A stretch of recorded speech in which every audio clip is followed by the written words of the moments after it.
Mute me. Yeah, thanks a lot, sir. Thanks for the best wishes and the ever time guidance, sir, we received from you. Thank you for everything, sir.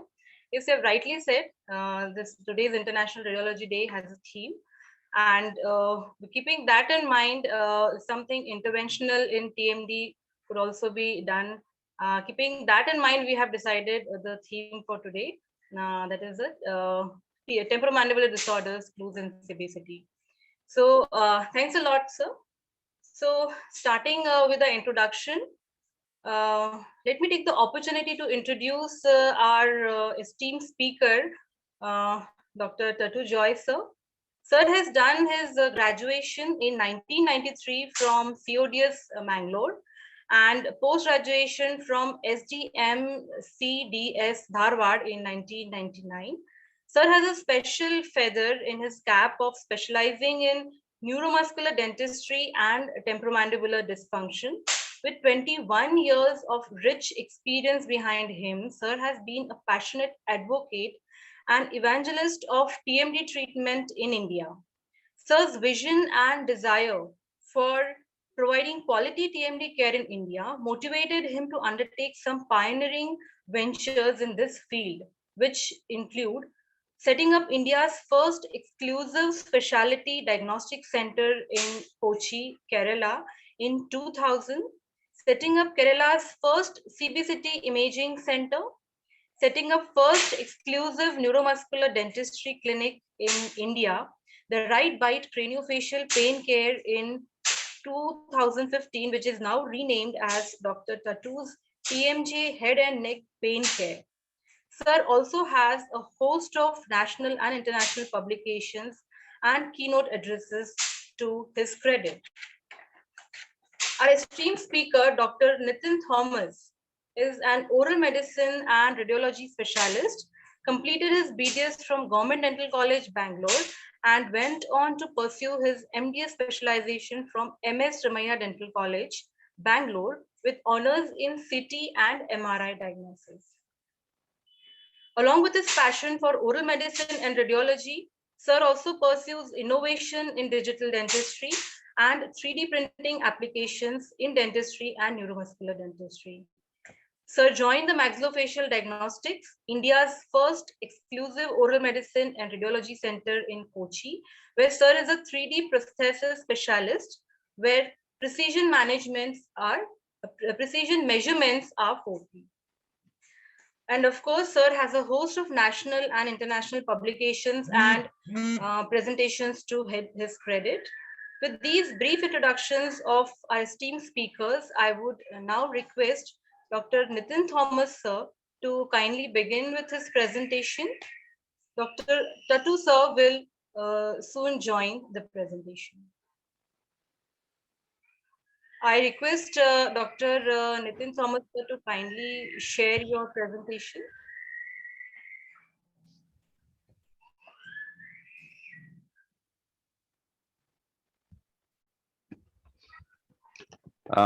Dr. Ashita, you'll have to stop sharing so that we can start sharing. Oh, yes, sir, yes. Dr. Rashmi, please stop sharing.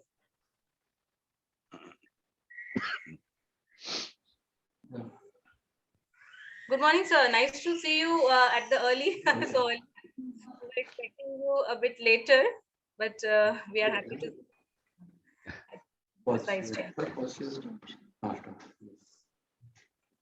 So while the screen sharing is in process, let me thank at the outset Dr. Abe and Dr. Ashita for giving us this opportunity.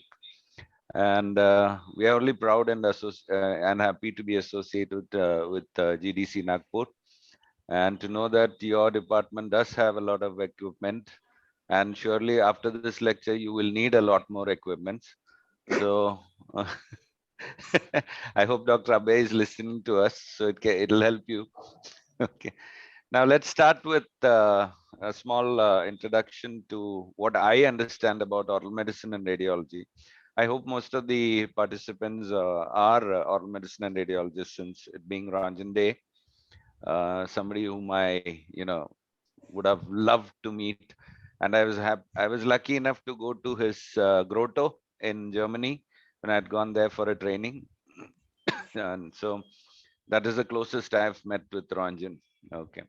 So what now to introduce you to this topic, neuromuscular dentistry. Uh, as I said, most of us are oral medicine and radiologists. So while by the time I had finished my PG in Dharwad, radiology was really nice because we had good and ample panoramic radiographies, the all kinds of imaging procedures that we used to do. It was all nice. So I loved radiology. That's why I went in for oral medicine and radiology. And by the time I set up my exclusive work and practice and all that, came in CBCT. It was like a booster dose for radiology, the head and neck radiology. And then naturally, when something comes in, I have to have it. So we started off with the CBCT, and luckily we've been able to help a lot of patients with the deeper imaging or the three-dimensional imaging. And of course, the stomatological aspects were always there. Whatever I had good teachers at STM Dharwad. So from them, whatever I've picked up in stomatology too helped. But there was always something missing. There was always something gray, which was not clear. And we never knew what exactly was happening. So all the features, everything was there. We could do it individually. We could say, okay, this is happening, that is happening. But we never knew why the entire process was linked, how the process was linked. And that was explained to me by neuromuscular dentistry. I have to thank one of my friends who introduced Dr. Rajesh, who introduced me into neuromuscular dentistry. And ever since, we've been doing a lot of research and work, and we've the fun thing about this is it really connects the dots. Those small gray areas that you feel, you were incomplete, this thing completes you. Of course, we are in the process. There's a long way to go, but let's start off like this. So I will start with the presentation for a while.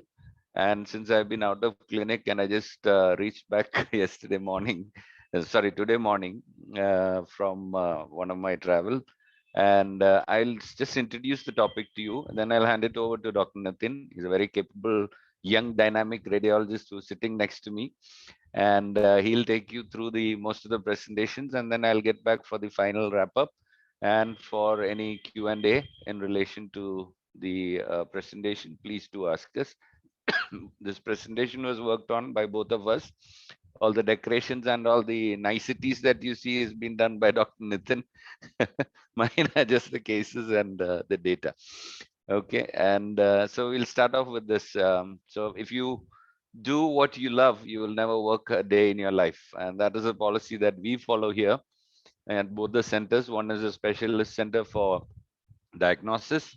As I told you, it started in 2000, so probably the first in the country where oral medicine and radiology was started practice as a exclusive thing, and the second one is the first neuromuscular dentistry clinic in India.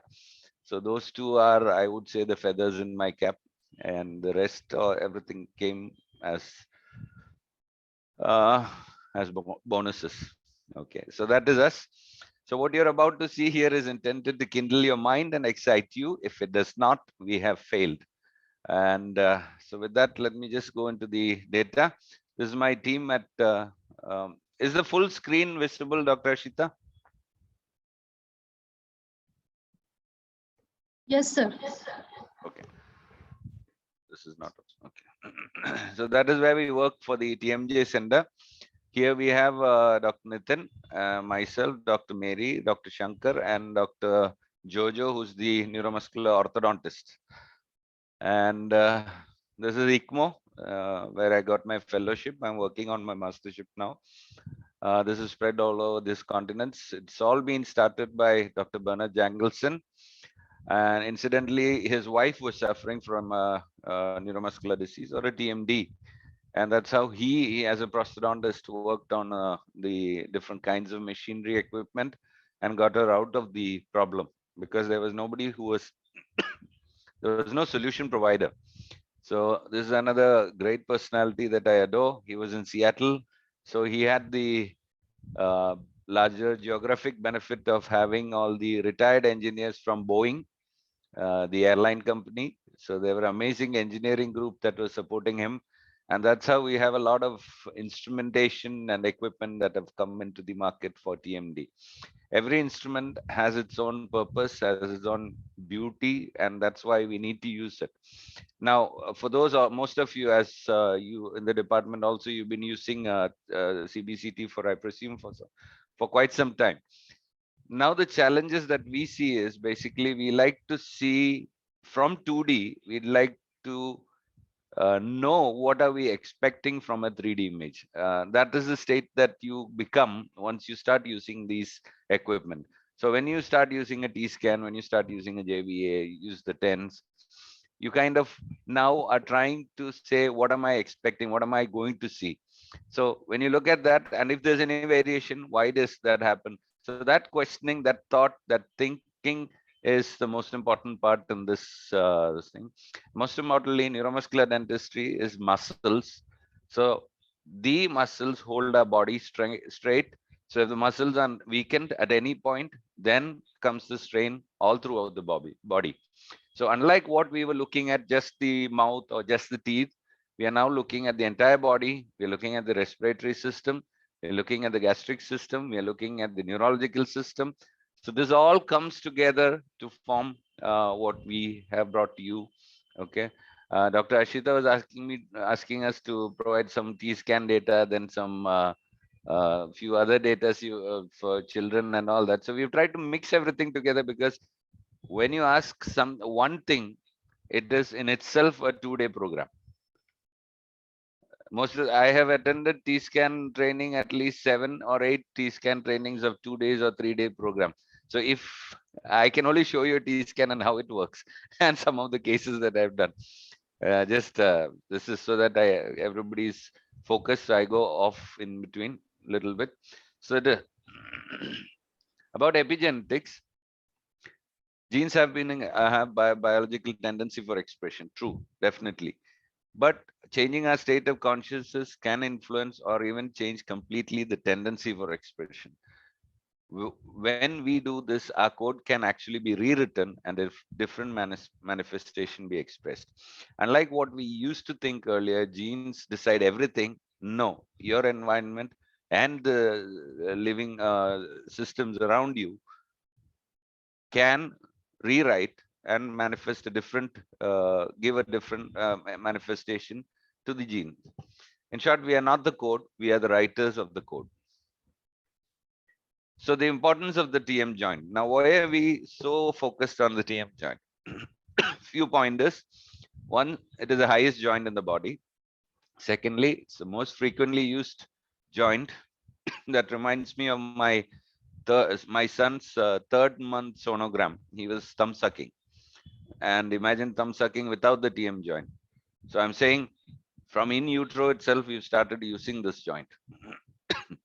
Now let's look at the force distribution among the joints. On a regular bite, it's a TMJ can produce 200 to 400 newtons, and a maximum bite, that is a fight or flee bite, can generate up to 500 to 700 newtons.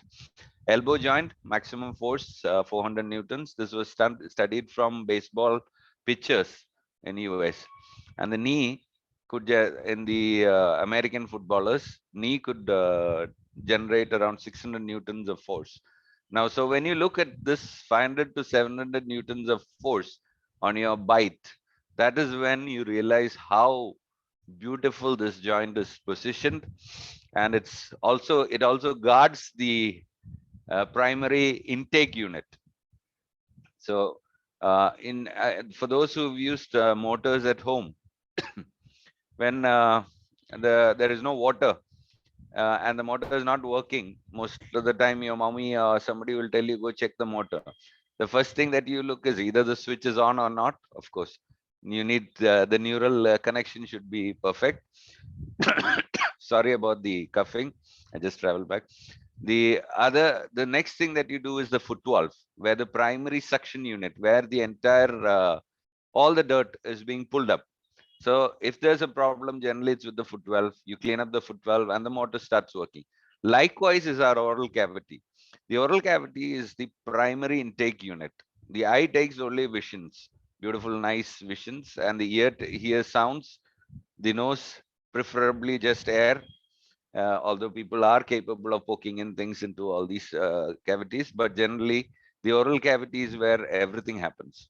So it is only prudent to expect damage, repair, and symptoms thereof. Now I'll hand over to uh, Dr. Nitin for TMD and posturing, and I'll come back towards the end of the lecture.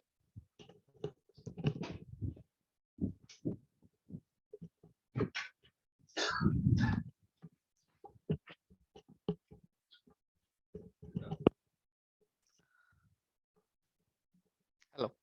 Am I audible? Yeah. So, Yes, sir.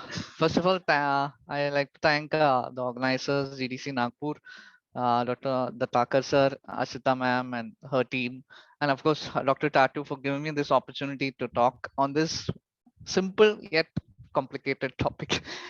It requires, like sir said, you can't finish it in 1 or 2 classes. So it is such a and even we as a team are learning new stuff every day about the joint, about diagnosis, treatment. You take whichever aspect of it. There are new things coming up, and still that learning process. It's a continuous thing, and we are going ahead with it. So continuing with what sir was talking about, uh, like you sir said, TMJ, it is positioned in such a way that it takes immense amount of force.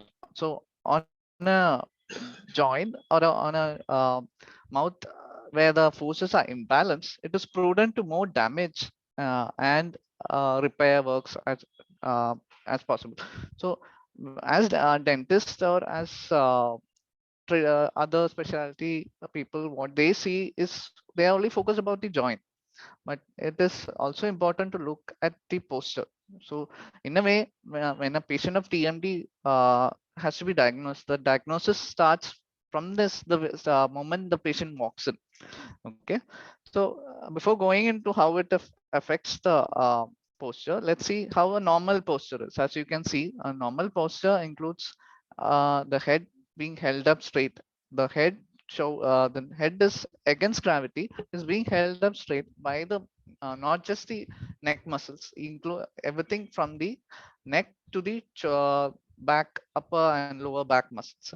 As you can see, the shoulders, uh, there are different joints in our body, but the TM joint is, like sir said, is the highest joint, and also the joint which takes maximum amount of force. And on a lateral view, you can see the shoulder, the ear, and the head are in a straight line. So this is what a traditional normal balanced posture looks like. It is said to be mildly lordotic. There's a small curve for your cervical spine, and the hip is slightly positioned more anteriorly and downwards. So that is your normal posture. Any variations from this, like kyphotic or sway back and all that, so all these issues itself points towards a problem with your posture, which we say can originate just from your occlusion. So let's see how that happens. So to understand that, we know principles of lever principles, which you've studied in physics and in our primary classes. So in neuromuscular system, the bones acts as the lever arms, the joints acts as pivots, and the muscles acts as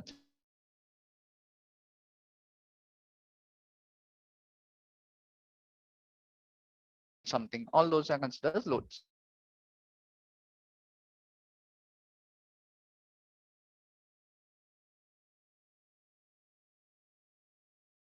Lever 3, where the load is when you chew on something, and the effort is taken by the muscle to chew that, and the pivot joint. So in that way, it is considered, traditionally is considered as a lever 3 principle.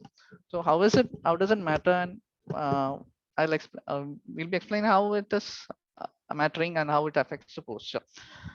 So, but when you consider the other muscular skeletal system into when you take that into consideration, actually the pivot is actually not the joint. It comes somewhere in the C1, C2 vertebrae, what we call as the atlanto-occipital joint. So in when you consider entire muscular system, uh, to hold the head against its gravity, there are few things that has to be in harmony: the airway, the vertebrae, the occlusion, and the masticatory muscles. They all these muscles, muscles and structures are interlinked, and they play a role in maintaining that stability of our head position. Whenever that position changes, uh, you will have certain you will have all these symptoms of TMD, which we'll explain. So it forms the muscles of mastication, the neck muscles, the sternocleidomastoid, trapezius. They form a something known as a closed chain kinematics. Oh, so all of them, one muscle is any injury or any function loss to the one muscle can precipitate to the adjacent structures, including the neck and the shoulder muscles. So in TMD patients, one of the common postural problems we see is the forward head posture. So how does it affect the entire body? Once the head is, as you can see, it is like a domino effect. So once a head is positioned forward, it is pulling against the center of gravity. You're losing that balance which the body was originally designed to hold. So to compensate for that, the upper body drifts backward, and to compensate for that backward drift, you have a pelvic thrust forward. So this is how, from just a small change in your head posture, your upper back and lower back symptoms occur. And this is in the anteroposterior plane. Also, if you see in the lateral planes also, you have shoulder droop, your hand pronations, and hip tilt. So all these things are occurring just by a positional head shift. So when it was measured, they said that for every inch of forward head posture, you are adding additional 10 pounds to the spine. So you can imagine how much effort, strain it is putting on the neck and back muscles to hold your head straight. Now, unless you have a surgery or accident, the only thing that can change within the upper structures is the occlusion. So now you understand the occlusion is maintained in uh, uh, a plane, correct plane, and the head and neck muscles are compensating for the changes in the occlusion. So that's how you get these changes. So in short, we are like a marionette puppet where all our joints have interlinked connections. So when you shake if you shake a person from the toe and hold him around, everything is connected and everything has it is like a ripple effect from head to. So if it starts from the foot, it will ripple effect to your joint, and if it starts from the joint, it'll have a ripple effect towards your leg. So all these joints, we are like marionette puppets. Now, traditionally, prosthodontists have considered, so this is what I was talking about. So unless you have an accident or a surgery, or the only thing that can change uh, is the occlusal plane. So any changes in the occlusal plane can cause changes in your neck posture and your uh, shoulder muscles. So strain, it will cause additional strain to your shoulder muscles. The so what we see as a pivot is actually the atlanto-occipital joint. So that's how it becomes a lever one uh, uh, joint. In that, the atlas helps in rotating the head, the axis helps in tipping the head. So any strain to the atlanto-occipital joint can be seen radiographically also. That's what, so when you're diagnosing, especially in CBCT, we look for signs in changes in Atlanta AO joints. Now, the other concept that is associated with this TMD is the obstructive sleep apnea. So many people, when you ask patients snoring and their history of sleeping and all, they often ask us. So we came with the jaw pain and other things. Why are you questioning about our sleep and how is it related? So there is a definitely a relation. So when you are, that's why that's one aspect where CBCT has helped us a lot to do an airway analysis and to show patient how it is affecting. So when you traditionally when you sleep, your if on a normal ideal patient, if all occlusion and all joints are balanced, the air flows through your nose and behind your tongue and into the lungs. But in a patient with some occlusal muscular disorders or craniocervical disorders, the jaw position, the pitch, yaw, and the roll of the of your mandible, it is changed.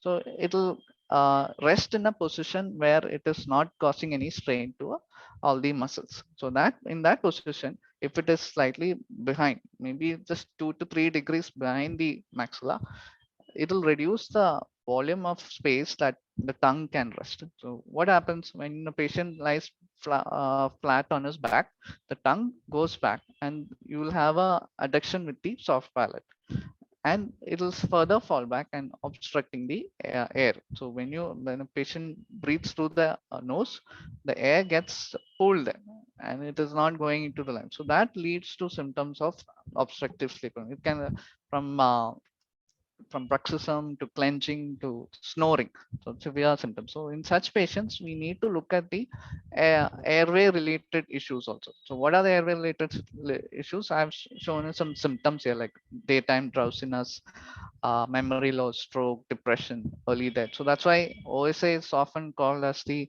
silent killer, because many people have it and it is sometimes not often given that much importance, because you have a varied, it affects a lot of organs including your heart, your digestion, uh, your your ability to concentrate, the ability to remember names and all these issues. It all depends on your sleep. Unless you have a good amount of REM sleep, you are you're not your brain is not in a resting stage to process these changes which you have done throughout the day. Okay, so that is what we wanted to focus because it is when we as dentists treat a patient for oral medicine for temporomandibular dysfunction, we are not just looking at the joint or capsule or myalgia, meningitis. We have a whole classification, right? So we are not just bothered about just those aspects, just the muscles of mastication or the joint or joint pain.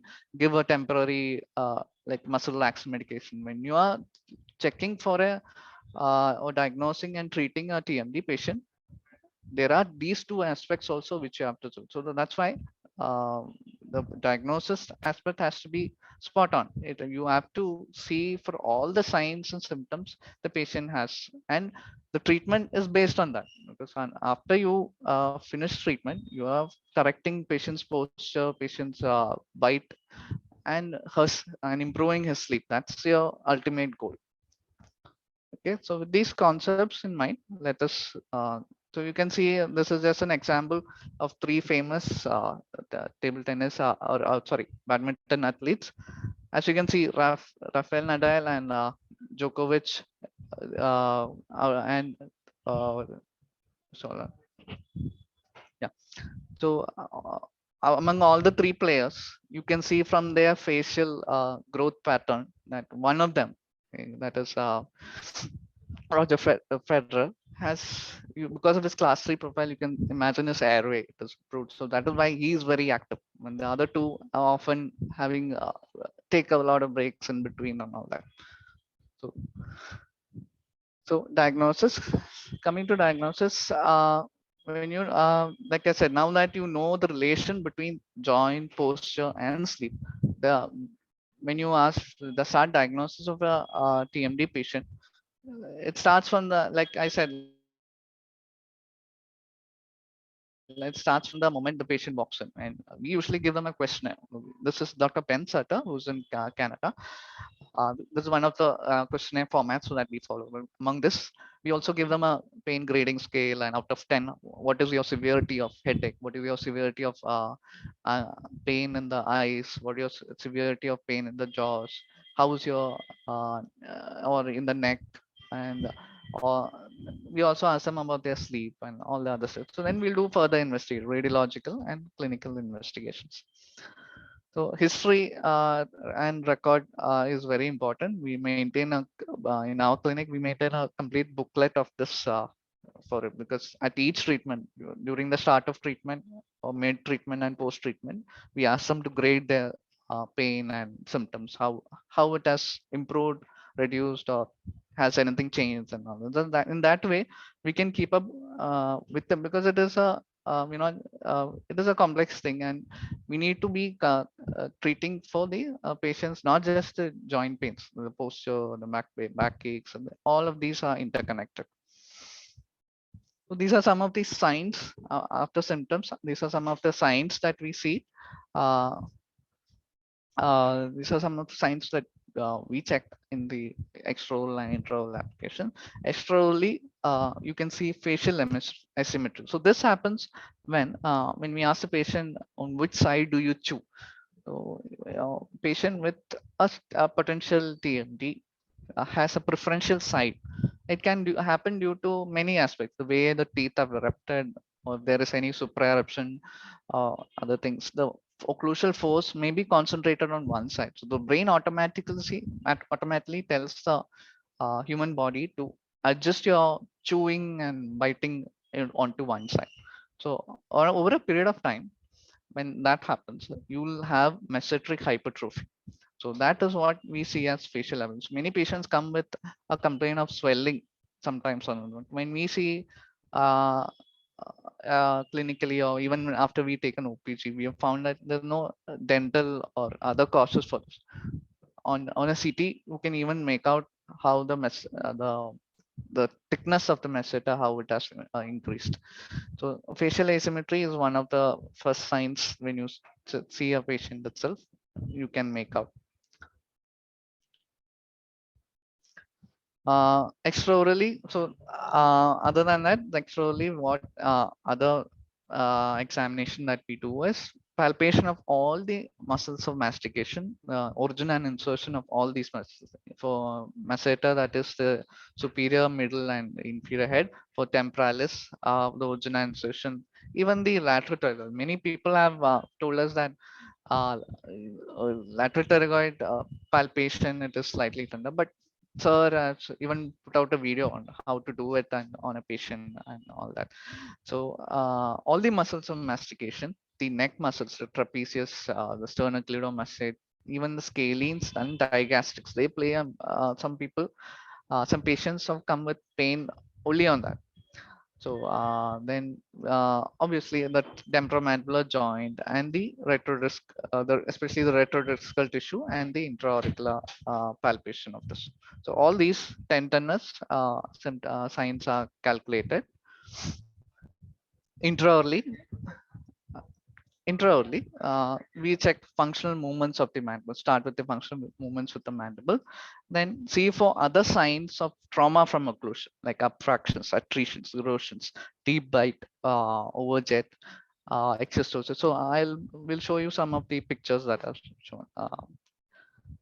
And the other thing we see is Malambetti classification. So this is usually used by anesthesiologists before they do a anesthetic procedure. So ideally, we want class 1 classifications, in the sense when a patient, you ask a patient to open your mouth and protrude a tongue out, you should be able to see the pharynx and the uvula. But as I said, when there is any occlusal disturbances, your mandible is adjusted by the brain to a more functionally or stable, in a functionally stable position. So when that happens, your tongue gets pushed back, and you'll have an adduction with the soft palate. So that's how you end up in a malamity class 4. So when you see it's that itself, you can understand. that the patient's jaw position, the pitch, yaw, and roll of the jaw has changed, and it is causing a airway obstruction. So in such a patient, you can imagine when he or she is sleeping, the tongue falls back and cause airway obstruction. So this is one of the important clinical signs which we don't miss. The other signs are something known as a bicuspid drop off. So how does this happen? Uh, what we mean by bicuspid drop off is, as you can see here, the anterior segment is slightly on a higher level than the posterior segment, especially in the mandible. So this happens when your tongue doesn't have space and it is putting a lateral thrust to your premolar and molar fossils. So what happens under that constant pressure, the anterior segment is not it gets proclined and it's slightly supraerupts, and the posterior segment stays in that normal line. It is kept in force checked by the lateral thrust of the mandible. So that is one of the clinical signs that this that tells us that the tongue space is reduced in such and such patient. So these two are the most important, one of the few important things that we check in the patient.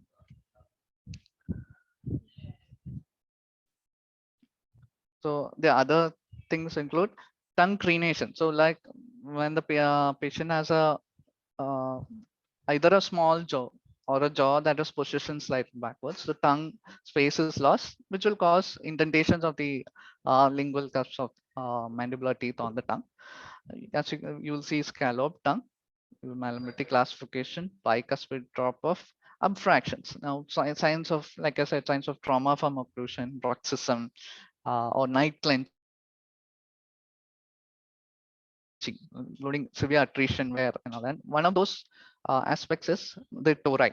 We believe a tori, it's said to be developmental in nature, but it is more of a body's way of uh, adjusting for the increased the occlusal force.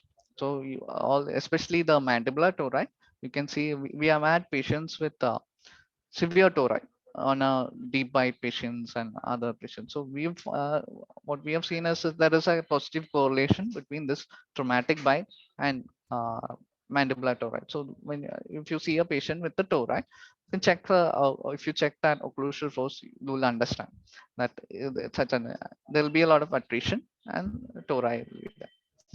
The other questionnaire that we give is known as a stop bank questionnaire. So this helps us in grading the patient.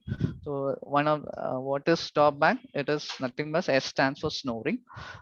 T stands for tired. How tired are you? Or when do you are more tired? And when have you observed it?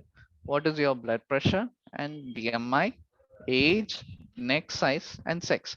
So these things give us a grading. And if you have all these symptoms, you're more prone for a TMD or a craniocervical. More than a TMD, we call it something known as a craniocervical mandibular disorder. So all these functions, muscles, everything will be affected. Now, investigations, soon as we finish the clinical examinations, these are the basic signs which we see. Other than the normal TMJ evaluation, we also see for these clinical factors. Then we do investigation. So before radiology, we do I mean, if we feel the airway is restricted, we do a sleep, we advise a sleep study. Now, there are two types of sleep study that are available. One, you have a hospital only sonograph study, which is more uncomfortable because you are making a patient to go to a unknown place, asking them to sleep there with a lot of leads. And in such a cases, we found that the sleep study may not be that accurate. Yeah, because the patient may not get sleep at all. Will be very conscious. So we advise for something known as a home-based sleep study, which has a pulse oximeter, a chest lead, and a nasal tube. So based on that study, we can advise if it is a very, we'll get a AHI index, we'll get to know the oxygenation levels, the apnea levels. So based on that, if it is too severe, we advise for a CPAP only if it is very severe. But anything else that falls below moderate to mild, we treat it with a mandibular advance or an oral appliance therapy. So radiographically, we'll start with the radiographic diagnosis. So earlier we used to do two-dimensional analysis itself, two-dimensional evaluation of a TMT patient. Now, ever since CBCT, there are a lot of information at the CBCT term. So, but if it is not, in case if it is not available directly, you can still do a preliminary examination using two-dimensional X-rays. So in front of you, there are two lateral ceph radiographs. Both the patients have temporomandibular dysfunctions. Why? So in the first patient,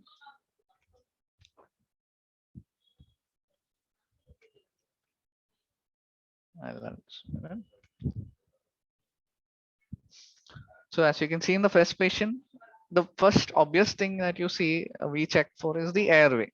So you can see in this patient, the airway is quite fine. And the neck is also having a small low doses, which is normal. In the second patient, more of a younger patient, you can see the airway itself is restricted. There is adenoids. The jaw, the mandibular position is it's very backwards. It's mostly retruded, and you have severe proclination. So this patient is definitely prone to have a temporomandibular dysfunction. So we can correct them when they are young itself. But in this patient, airway is fine, and the neck posture is also satisfactory, but certain occlusal aspects, occlusal forces are causing him to have his temperament. So in such a patient, we call it as a occlusal muscular disorder. On the right, it is more of a craniocervical mandibular disorder. So these are two types of patients that we come. So, but initially we used to do this, but then this is not enough. We need to know how exactly the airway is on, because as you remember, um, if it is not measured, it's just an opinion. So we keep a measurement of all these factors, including airway, the how much is it is improved, and because pre and post we have to compare, and we can also show to the patient that such and such improvements have come, how your symptoms will reduce, and all. Coming to even a panoramic radius. Now that we have seen 3D and CBCT aspects, coming back to panoramic, we came to know that there are a lot of things that are seen in the OPG itself that can give us a clue about a patient's TMT status. Even if they're not symptomatic, you can see many clinical signs within the panoramic radiograph. So if you, for example, you can see this tooth is supra-erupted, and they have placed this bridge in infraocclusion with not following the curve of speed. The difference between the gap that between these molars are more than the normal. So that itself gives us, when you check clinically for such a patient, if you see such an OPG, just go check clinically. That patient will have a deep bite. So deep bite, supraeruption, changes in condylar head shape, sinus haziness, nasal septal deviation, and the other on the mandible, what we see is a you can see the angle of mandible. It has slight spurs. So this gives us an idea of the hyperactivity of masseter. The side which is more hyperactive, or there will be a hypertrophic masseter, will have changes to the angle of mandible and the antigonal notch. There will be a prominent antigonal notch on that side. So that is the two-dimensional X-ray. Coming to clues in CBCT, the CBCT, as you know, the panoramic image is sometimes much better because we don't have any superimposition. All these factors, what I told, can be seen much clearly. And first of all, in the cone beam on a reconstructed panoramic of CBCT itself.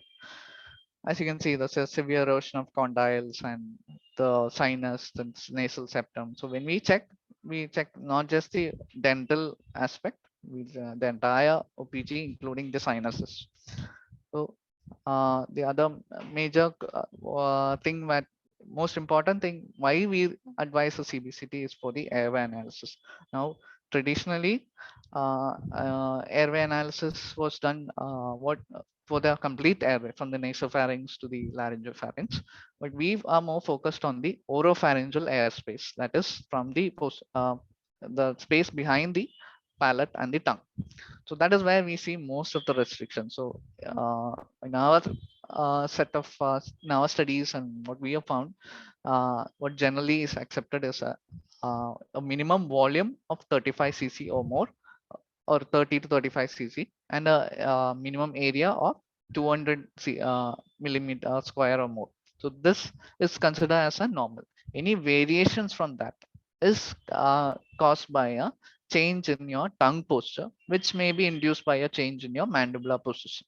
So as you can see here, we do a SNA, SNB analysis and the airway and neck posture. As you can see, the neck posture, the patient has a forward head posture, the mandible is slightly positioned backwards, and the tongue is adjusting in such a way that it goes backwards. So the airway comes around 70, and even though minimum area is there, the volume is around 70. So patient had all the other what you can expect from a TMD related signs and symptoms.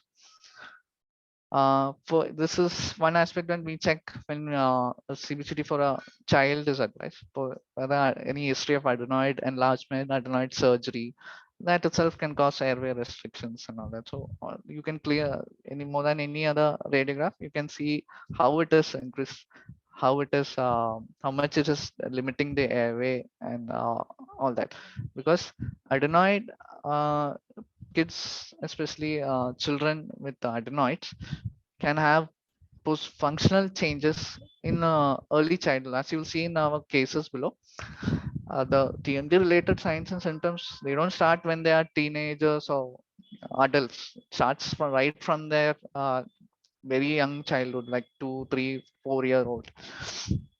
Okay. So especially in a patient, when a younger toddler or a younger child who's opening her mouth and sleeping, his or her mouth, it affects the growth of the jaw itself. Okay, so tongue posture, if it is wrong from the childhood, it again affects the growth of the maxilla and mandible, giving it a more constricted appearance. So that child who may later go for an orthodontic treatment for proclination. Uh, Again, they'll extract 4 teeth and reduce the airway much further. So that's how we have many patients, because right from their childhood, the jaw has not grown to its complete shape and size, which has inherently limited the space for the tongue. Okay, so you can imagine when airway reduces, and the position tongue mandibular position changes, patient will have all other symptoms to what we explained before: posture, sleep related, everything. So TMD treatment is not limit. There's no age group for this. Anybody from 3 to 4 years to 85-year-old or 90-year-olds can have this problem. It is as widespread or in our population in the world as let's say a caries. It's multifactorial, uh, and it shows such a prevalent. It is such an important thing that we can start this treatment from the very early childhood days. Now, the other CBCT factor what we see is lateral pterygoid length.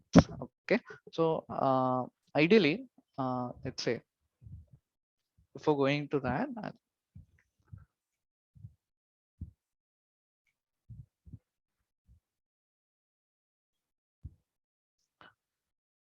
so what we have here is two medial and lateral pterygoid muscles. Okay, the lateral pterygoid is attached to the lateral aspect of the lateral pterygoid plate, and the medial pterygoid is attached to the medial aspect of the lateral pterygoid plate. And the muscle which attached to the medial pterygoid is actually the constrictor, superior constrictor muscles, and the tonsillar palatine muscles.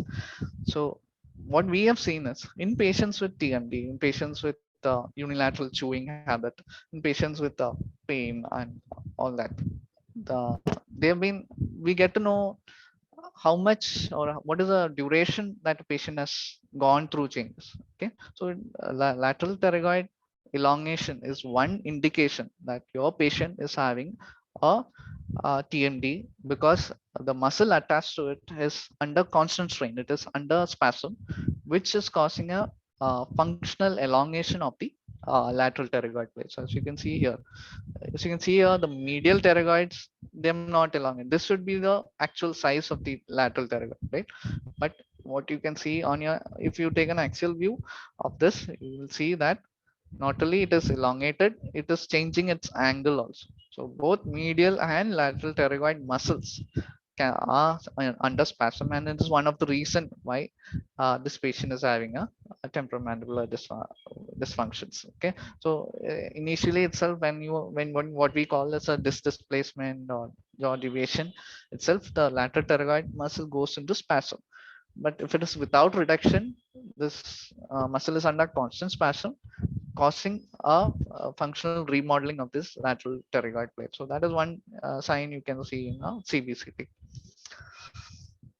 The next, uh, now we explained about the posture. So obviously, so when we do a CBCT for a TMD patient, we advise for a complete coverage, so the largest FOV possible, which includes from the frontal sinus to the C7 or C6 muscle. Okay, so what we have is a 16 by 18 FOV size in our college, I mean in our institution. So here you can see the changes in the neck posture also. So this is also it's a result of your temporomandibular dysfunction. On your left side, you can see what we measure is from uh, the dens to the occipital condyles of the skull. So ideally, they should have equal measurement. Your body adjusts a lot. In a lot of patients, we have seen compensatory mechanisms helping to maintain that equal balance between the left and right weight balance. But in patients with muscle spasm and other cervical muscle issues, you can see that there is a change in the space. So whenever there's a change in space, you can uh, correlate with clinically with the postural change of the patient. Patient will have a slight postural slant towards one side. In the same way, this is a lateral change, lateral shift, and this is a forward head posture that you see. This is hyperlordotic cervical skull. Normal cervical spine has a mild lordotic curvature, but if you see such hyperlordotic uh, change, this is indication for a forward as well. So when you make a CBCT for a patient, we don't put a chin rest there. Okay, we don't.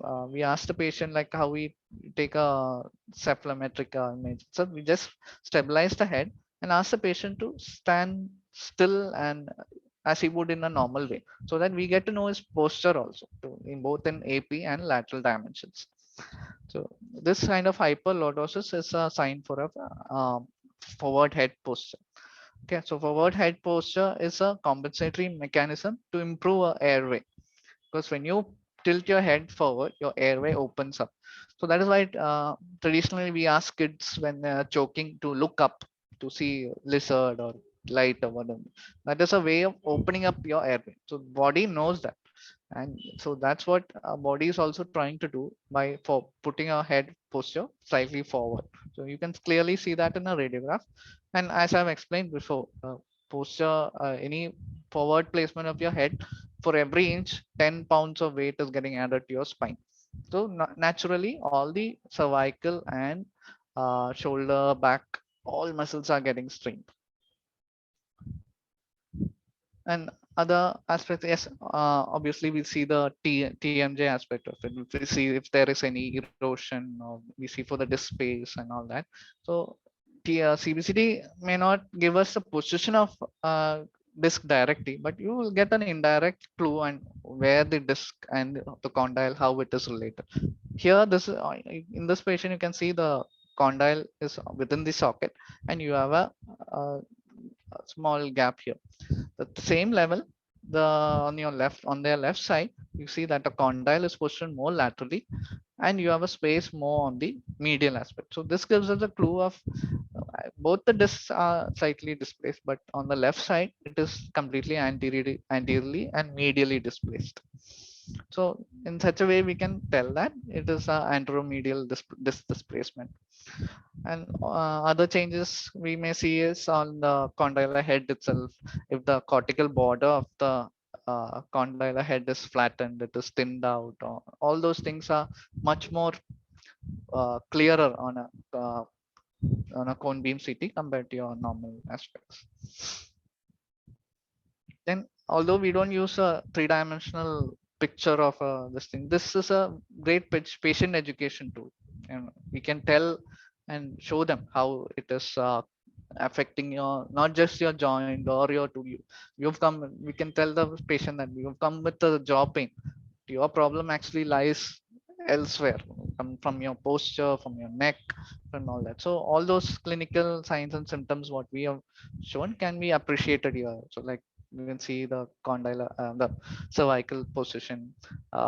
Also, when I told about the hypertrophic masseter, you can see that the antigonal notch here is prolonged. So this happens when the masseter here, the origin and insertion, it is a insertion region, and when that masseter is hyperactive and hypertrophic, you will get such flaring of the angle of mandible. So straight away you can you can do find out that you can also educate the patient, and you yourself can confirm that it is hyperactive.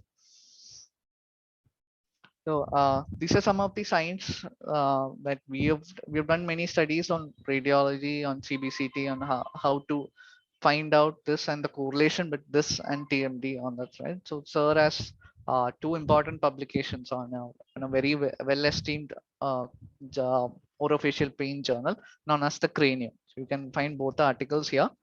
Do give it a read, and there is more to this than what we know, what we understand. We are still learning a lot of aspects, but these are some things which may get ignored on and on.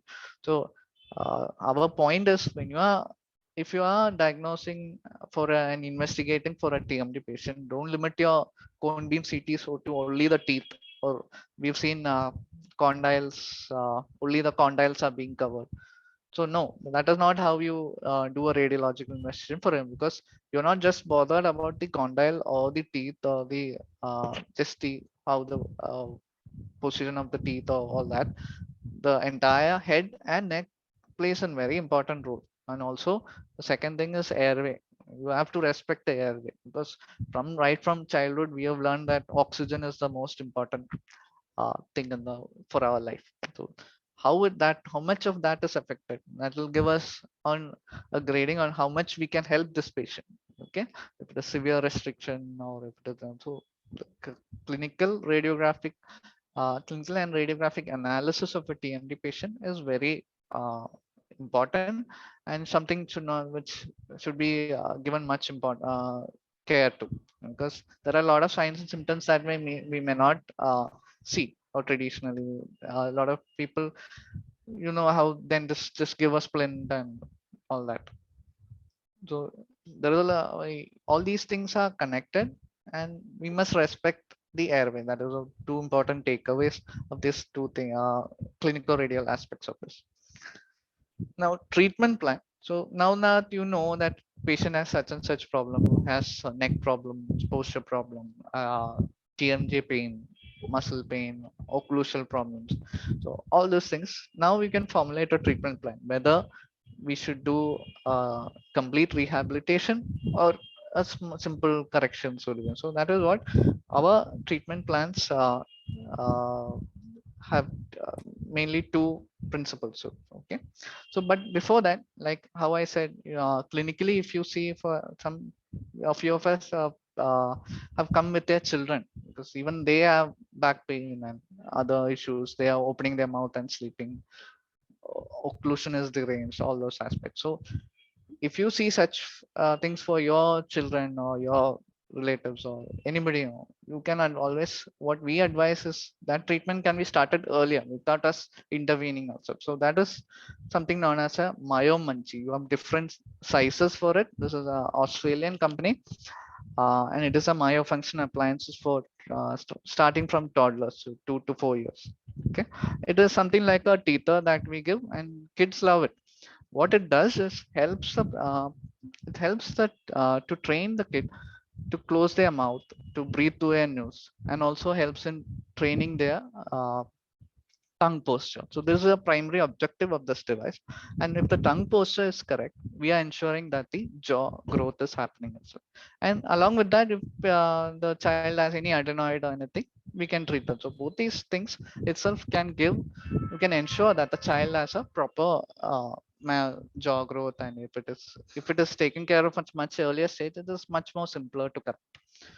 Um, for example, this is a video of my own son wearing he had a lower crowding, a slightly constricted mandibular arch. So I've already started him on this.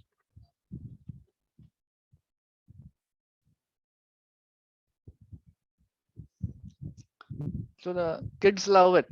You have to bribe them a little bit slightly, but other than that, they love it, and we have to keep it, chew it on their mouth, keeps their lips closed, and it'll help them improve their breathing and tongue posture.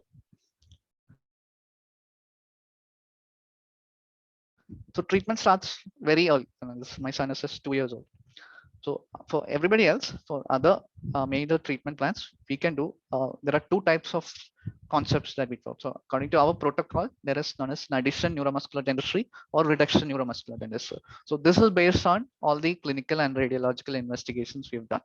Okay, so addition NMD is done when the patient is having a vertical loss like deep bite and other things. So whenever there's a change in vertical dimension due to any factors like loss of teeth, orthodontic treatments, or any other uh, uh, causes, we reestablish their vertical dimension to a more neuromuscularly and functionally stable position. So we do that by a few equipments. We give a neuromuscular orthotic, and as a initial stage treatment, that is around 6 to 8 months, and then followed by a permanent correction using either orthodontic or a prosthodontic based on the patient's age. If it's too old, or if a patient is very young, we advise for an orthodontic rehabilitation itself. Orthodontic, as in not the traditional ortho that we follow, it is more of an expansion orthodontics and how we can bring into functional occlusion. Now, reduction NMD is done when patients VD vertical dimension is not having much changes. Okay, we say it is just a occlusion muscular disorder. If we feel it is just a occlusion muscular disorder, we can do a occlusal correction using T-scan to ensure that patients movements, occlusion and jaw movements and the chewing movements, everything is in not causing any strain to the muscle. So that is what reduction is. So that is just like coronoplasty, but with the help of a T scan. So we'll come to that. So firstly, addition NMD, these are the equipments that we use. One is known as an ultra low frequency TENS. So ultra low frequency TENS is a completely it's a patented technology. So what TENS that we generally have seen or used is a normal TENS, uh, which acts on the superficial part of the muscle. But the ultra low frequency TENS has a deeper sign of action and helps in achieving this pain relief straight from the nerves. Uh, Whereas in some cases we even use something known as the advanced K7 jaw tracker. So the K7 is also another patented technology which has three things: an audio sonogram, the jaw tracker, and the bite position. So based on this, that is why we say it has to be measured. If you are just giving a normal splint, it is not measured. What we give is known as an orthotic. It is under complete measure. All these measurements, muscle EMGs, everything are recorded, and we record a position where the mandible is neuromuscularly in a stable position. Okay, so in that way, in that aspect, if you give a appliance, what we call as an orthotic, in such a position, the patient is more comfortable to wear it, and it is more in a stable position. So that is why if you read textbooks about TMD treatment and all that, it is not they usually do it on the maxillary arch, and it is advised to be worn only on the night. But in our our or in neuromuscular dentistry, this orthotic has to be worn 24/7. Only for brushing, cleaning has to be, it has to be changed. So because uh, the most of the movements, the tooth contacts that happen when the patient chews the food. Okay, chewing, speaking, everything has to be in a more neuromuscularly stable position. So that is why we give a orthotic to ensure that such a position is maintained. So this is a temporary device, and we do occlusal adjustments on that. So when the patient wears this appliance and bites or do functional movements, it will be in a neuromuscular. We are ensuring that. So we have had good results with this. Some people even, although we tell that 6 to 8 months it has to be more, for younger patients we have seen that within 2 to 3 months they have relieved of all their symptoms, their positions, the posture, everything is corrected slowly one by one. So the other, then after the 6 to 7 months we go for a more permanent correction. So for children it is usually orthodontics, usually expansion orthodontics, or for more elderly patients we advise for a complete prosthetic rehabilitation. So that is about addition neuromuscular dentistry. The other side of it is the reduction neuromuscular. So this in, like I told, in patients with uh, where the vertical dimension is not much changed or not much reduced, we can go in for a T-scan correction of your distance. So what is a T-scan? It is a diagnostic device that records your patient's bite force, dynamics, including location and timing. So that's how it is different from a normal articulating paper. Your articulating paper, the points which you get, we don't know for how long that force was applied or what is the force that is applied in fact. So compared to that, a T-scan has an electronic sensor that gives us and tells us that at this point, this cusp is coming and giving so much force at for this much amount of time. Okay, so you have some calculations for that. So if it is under within that range of normal stable time and normal stable force, the patient will be asymptomatic. So anything varying from that, we can do based on this T-scan, we can do occlusal corrections. Now, occlusal corrections are not like severe reduction of crowns or cusp. They are just more, we are just changing the morphology of the tooth in slightly, like how we do wax carving, the slopes, the cusps and all that. So it is a very minor adjustment. So many patients ask us, will I have sensitivity post this correction and all that? But no, there are very minor corrections, mostly within the enamel layer. We're just uh, changing the shape of a tooth in such a way that the patient, when they bite, the force that is come is reduced. Also, the time that the teeth is in contact during, not just in occlusion, during functional movements like protrusion, lateral movements, everything, it is as kept as low as possible. That's why it's known as disclusion. Occlusion is when you bite. Disclusion is when you release your bite or when you move and the bite is released. So that can happen in front, forward when you're chewing. Just imagine your chewing movement. It is like a uh, you've seen that ROM curve, range of motion curve or not. So in that motion, how much disclosure is happening? Because we believe uh, we don't believe in group function. That's one of our main contention with process. We don't believe in group function. We believe in more of a canine guided occlusion and anterior guided occlusion. So these things play a very important role uh, in managing patients' muscle stability or muscle neuromuscular stability. So with that, uh, this is general idea about the diagnosis, radiological investigations, and the treatment plan that we do. We'll look at some cases. So I'll explain a few cases. Sir will explain more of a complicated cases. Okay. So when does this condition start? Now, here we have a 4-year-old who came with such a bite or such an occlusion. So they were worried that in future this has to be. They were ready to do surgery and they were ready to do orthodontics and they didn't know what to do. They were visited many dentists.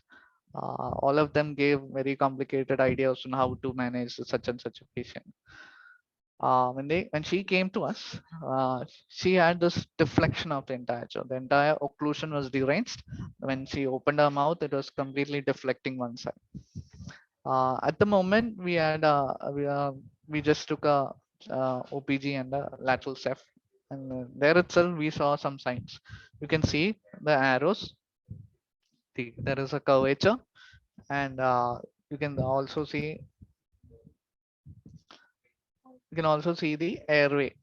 Okay, now agreed, she's a small kid, and the airway mesh normal airway measurement doesn't apply here, but yes, you can still see how much there is pharyngeal wall thickening and the adenoid enlargement.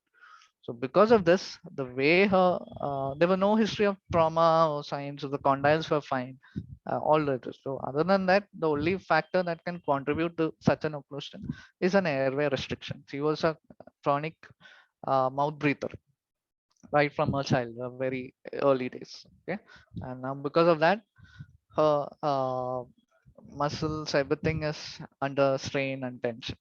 So the first thing we did was do an ULF or ULF TENS, ultra low frequency TENS. We had to do it 1 or 2 times. And what ultra low frequency TENS does is it helps in relaxing all the muscles supplied by the fifth and seventh nerves, okay, including the cervical, shoulder, cervical, muscles, and everything. So after doing a couple of sessions of that, we found that the jaw is slowly coming back to its original position, the way it is supposed to be. Okay, so after doing TENS, we to maintain that position, we gave her a orthotic appliance. Okay, so these are 2 videos. I'll just play them.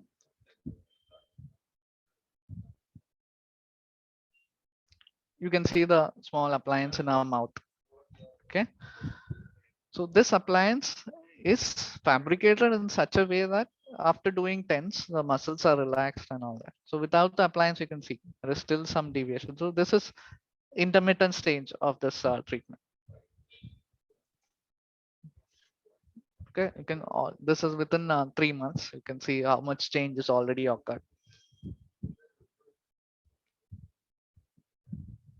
Okay, so that is with the appliance. So a drastic change. Again, then we also advise for adenoid management by the ENT who did the adenoidectomy for this case.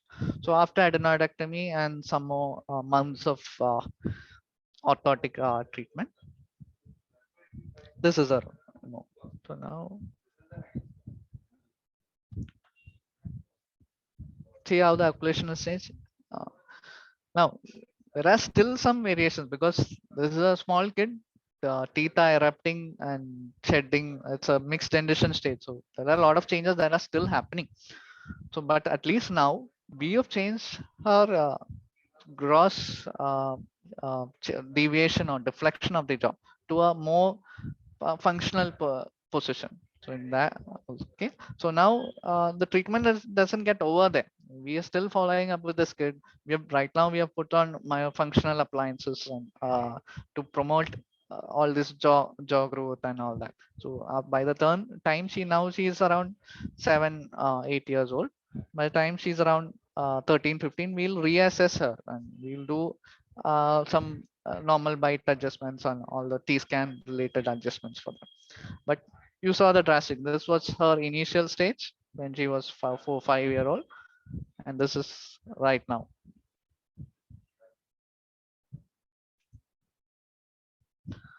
Now another child. Now, like I said, not just adults, even children are prone to backaches, headaches, neck aches, all that. So this is a patient, 10-year-old patient who didn't want to go to school, or and was very always in a sad or crying stage because she had back pain and shoulder pain and all. And then her parents didn't know what was happening, and they did all kinds. They took her to all kinds of doctors and they gave medications. She'll have relief for some time and then everything will come back. Okay, so in such a way they were roaming around until they came to us, and immediately when we saw the patient itself, you can see. That's why I say diagnosis starts from the moment patient walks. So on our chart, we can see that you can see the left shoulder is drooping, the head is slightly tilted towards your right, and the hands, the finger, everything was pronate. And on radiological examination, we found that uh, there were slightly adenoid enlargement and occlusion was deranged. So immediately, similarly, we did a TENS and orthotic. We did a TENS and gave an orthotic.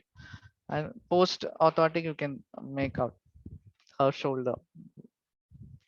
Okay, again, this is a child patient, many teeth coming and shedding and erupting and all that. So we still follow the patient, but patient is free, back to school, dancing around like a normal how a 10-year-old girl should be. Another 4-year-old, you can see the severe derangement in occlusion. It's almost a complete crossed right. Okay, so for this patient, we advised a CT, and we found that there is pharyngeal thickening and airway restriction. So initially, we gave an orthotic so that the teeth were still erupting again. So we needed to provide room for those teeth to erupt and also to make it in a functionally stable position. Then after the orthodontic, we gave a acrylic crowns. Uh, Almost. Okay. Okay. Sorry. So, so you can see we gave acrylic crowns. We gave a because you can see the lateral is erupting and all that. So we are again following with this patient, and you can see her posture. Okay, so kids and posture and their back pain, they are a serious problem, and we should be looking at more in terms of TMD. Okay, how is her occlusion, whether she's a mouth breather, what is her adenoid status, and if adenoids are too large, it has to be undergone surgery. Because for not every patient, the adenoid may reduce with just a spray, what they usually can. We need to have a surgical removal, ensure that the airway is kept patent. That will ensure that the tongue posture and the jaw development is happening in the proper phase. Now, this is a challenging case. Now, all this were normal case comparatively compared to this case, who is a 7-year-old who had a history of trauma. Unlike the other patients, this patient had a positive history of trauma. And you can see in this panoramic radiograph that the condyle is completely malformed, and there were no fibrous ankylosis or bony ankylosis as such on CT, but there was complete deflection, facial disfigurement, all those. There were no fractured other bones, so like coronoid and other side condyle, everything was fine. There were no fracture in this thing. So, sir and our entire team were discussing on whether we should promise a treatment in the first place, because this is clearly a case for surgery and all that. But sir's like, we'll try this. We're not doing anything interventional to the child. We're not giving him any medications. We're not doing any surgery. All we are doing is trying to give an appliance. Okay, we'll try it. If within 1 or 2 months, if there is any change, we'll continue. Otherwise, we can go for traditional treatments. Okay, so you can see because of this how spine is curved. His spine is on your right hand side, the curvature of the spine, the position of the head, and there was complete derangement of not just the occlusion, the posture, everything.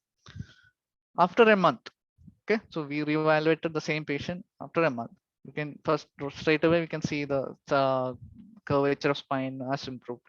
Also, we were able to found for the examination, the airway improved obviously, but also we could see that the condylar head, or the right condylar head, which was malformed, it is slightly consolidated, slightly shrunk in size, it is slightly consolidating. So it gave us immense happiness, because this is a patient which any other doctor would have straight away advised for surgery.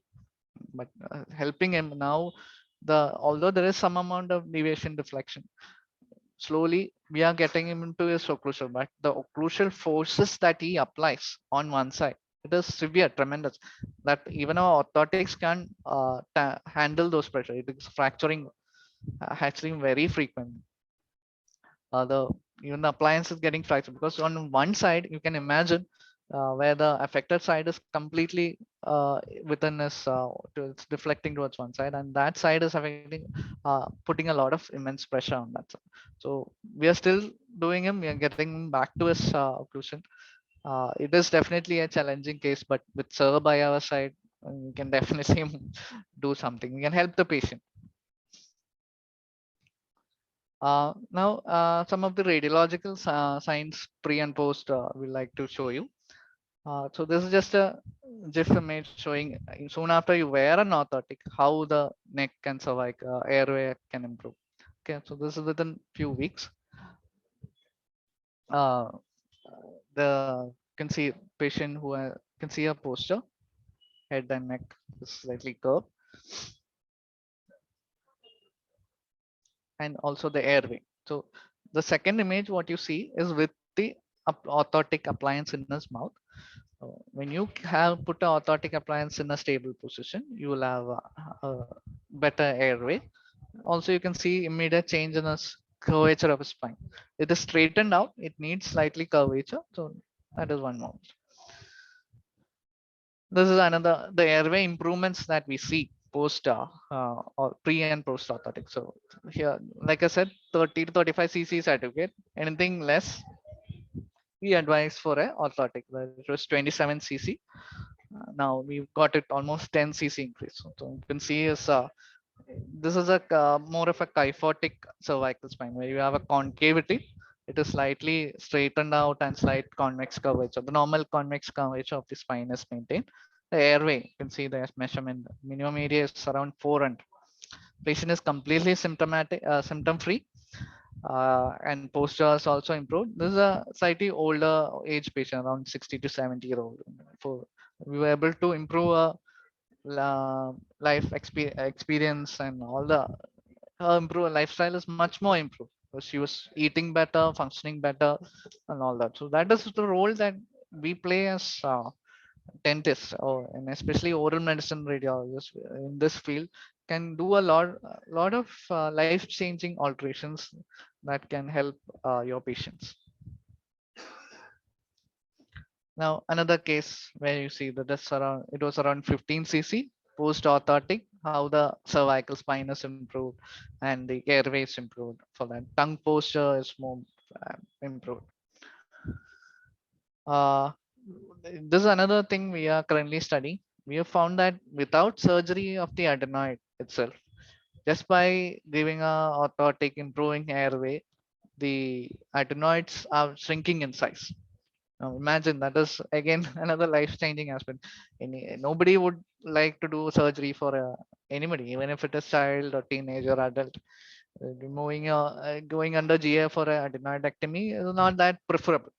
So we have found that in some patients, at least, the adenoid itself is shrinking in size post our orthotic, because we are improving the airway, more oxygenation is happening, less irritation to the adenoid and pharyngeal tissues, and it's ensuring that we uh, uh, we are helping that patient.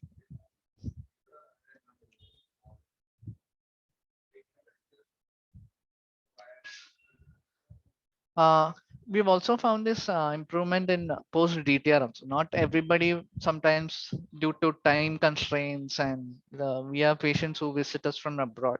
So they have come for just 1 to 2 weeks maximum. So in such patients, even though the vertical is, even though the airway is slightly less, we even though the airway is slightly less, we do a DTR based on T scan, which itself we have seen within 1 week, we have seen the airway improvement. Like here it is from 18 to 26 cc. Now, this is the second stage prosthodontic treatments, and we make ensure that the prosthetically we can give a functionally stable occlusion. And this is such a patient who was one of our initial patients 5 years or 6 years ago, who had visited every other doctor, neurologist, ENT, everything, and she was almost on the verge of giving up. So when we started this clinic, and during that time, we did all these what we explained, the orthotic, when we did a prosthetic rehabilitation to a functional occlusion, you can see the change. the shoulders are on different levels. Here she's more straightened now. She still visits us to tell us thanks, because it is again a life-changing aspect that she had. She was very tired of visiting all the doctors and all that. In some cases, this was one of sir's college cases where equipments were not there. Okay, so you can see not everybody is able to afford such treatment. Not everywhere will we have such TENS and K7.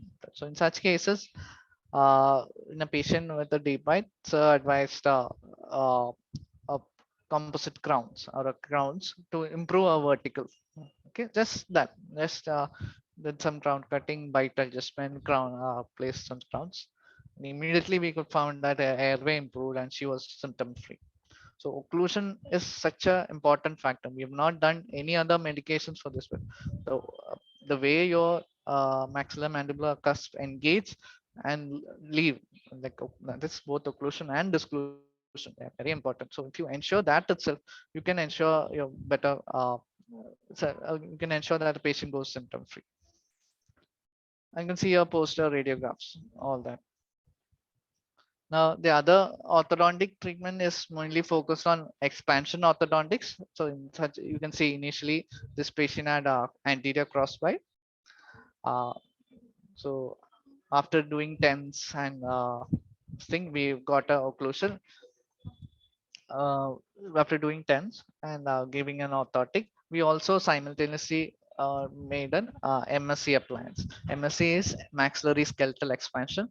With the help of mini implants, mini implants, you are disengaging the palatal suture, and based on measurements, you are improving a maxillary size. Okay, so what difference did we find? Okay, you can see on CBCT we do measurements, something known as transverse analysis. This was a pre-stage where it was 54 and 53, and after MSC, after 1 month, you can see how much the maxilla is expanded, and the major improvement we saw was in our airway from 13 to 18 in just a month. Okay, so she's also a patient from abroad. So 1 month she was with us, and we could improve a lot. Obviously, this patient is still under our treatment. She visits us every month from abroad, uh, but you can see all her symptoms are gone. Or she's having a much better stable posture and all. Another patient of Messi. This is a much more younger patient, around 15 or 17-year-old. You can see your V-shaped arch. Okay, so immediately during radiological investigation, we found that and missing laterals. Uh, we could see that the arch was constricted. They were missing laterals. A whole lot of occlusal problems. So instead of directly going to an orthotic, in this case, we went for a MSC itself, initially itself, because the arch was severely constricted. So this was her pre and now we have finished her treatment with we have given her implants and we're placing the crowns and all. After expansion, pre-expansion and post-expansion airway improvement and the cervical vertebral improvement that we can see. Those, now MSC also helps in improving the maxillary size. Also, if it in this case there was a palatally erupted lateral, so any other most of the other dentists and orthodontists, they would have extracted premolars and made space for the lateral to sit there. So that will cause again airway restriction. So instead of that, we did a expansion orthodontics, and now you can see the lateral without extraction itself. We can correct the jaw alignment, jaw arch shape. Now you listen to me talking about all these patients and all that. So we put in 2 slides where the patients themselves are explaining their experience in our clinic. Okay, so this is 2 small videos. After this, I'll be handing over to Dr. Tatu.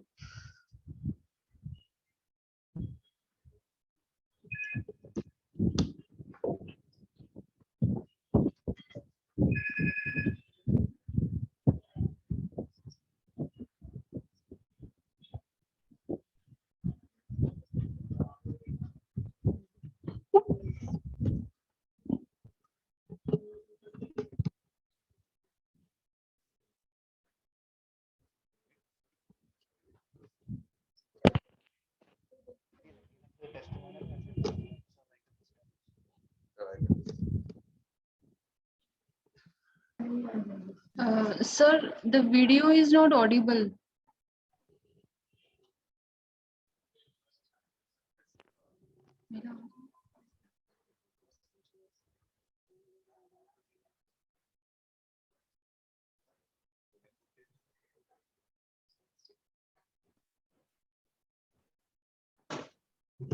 Audible now? No, sir, no.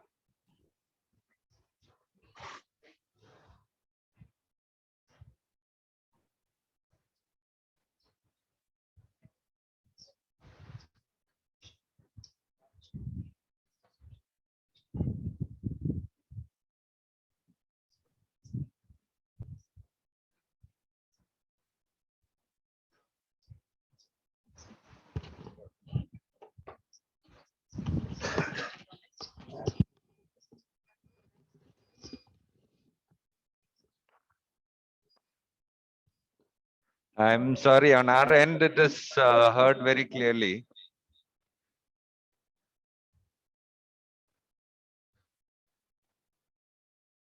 Okay, anyway, I'll just sum a gist of. Okay.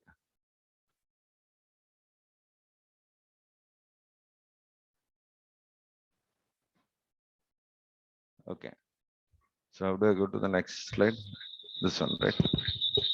Okay. This kid was a final year MBBS student. So this is when I started doing, I learned DTR procedures from Dr. Robert Kirstein. And this is probably the first case. She was an MBBS student. She had an impacted canine and all that. But still, because she was in the final year and she didn't want to do the entire procedures.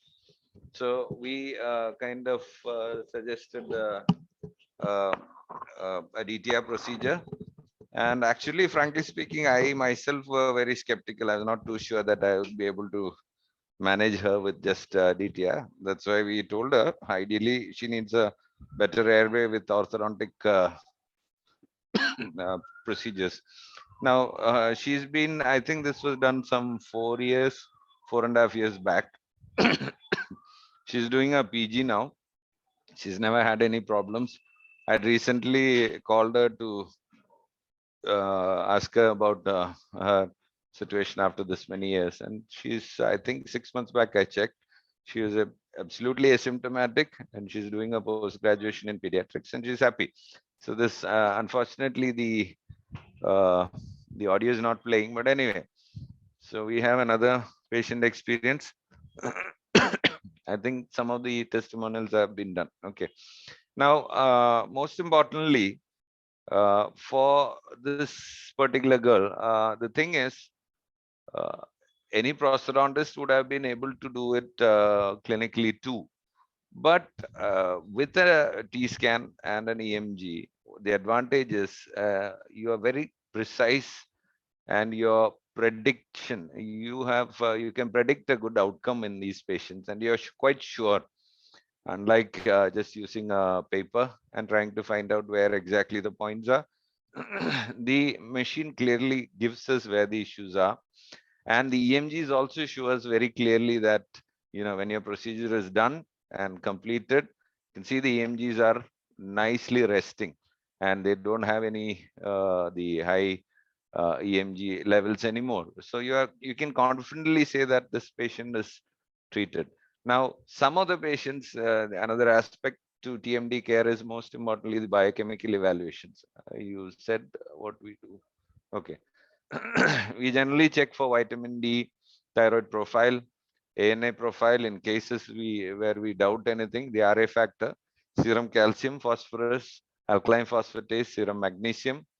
So these are the general evaluations that we do just to be sure that there is no depravity in any of these departments. So anything is shortened or shortage, we try to supplement. Most of the time in our side, we see a lot of vitamin D deficiencies. In fact, today morning itself, there's a lady. She comes from Lakshadweep where she's supposed to, it's sun, sand and the beach. But unfortunately, her vitamin D levels are at 10. So I've just supplemented her, given. Now, So for the you can see that it's not necessary that you have the machinery, but it is always best that you learn with the machinery to reach a point where without the machinery also you know where to take this patient to. And that learning cannot be bypassed unless without the machinery.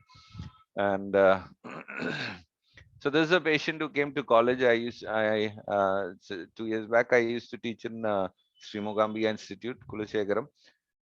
She was sent from neurology to uh, physiotherapy, and they both kind of discharged her, dismissed her, I would say. And she came to oral medicine for, somebody told her to extract teeth, so she had come for that. So that's when I saw her, and you can see this how she presented. And this is after 2 sittings of TENS. You can see how improved her cervical dystonia is. You can, yeah.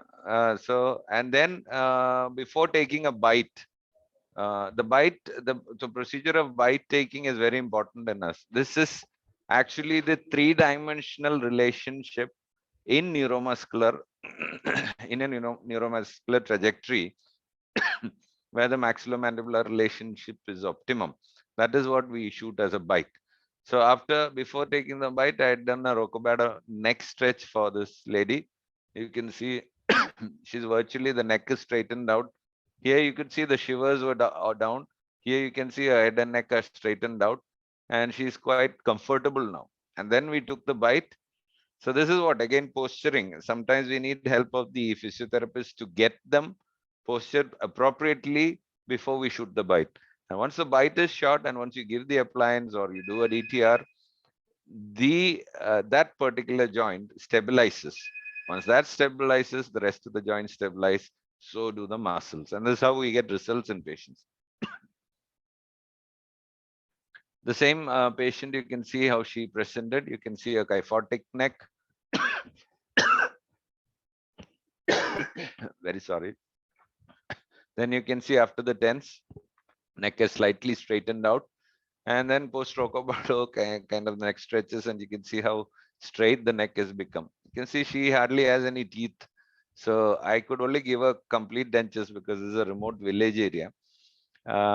But recently they said she was doing quite okay. She's anyway, the mild dystonia is still there at the end of it, but unfortunately we can't give implant supported dentures in these patients because they can't afford it. Even the dentures, I think we had to sponsor and give. So at least that much we reached. And this is a case of trigeminal neuralgia.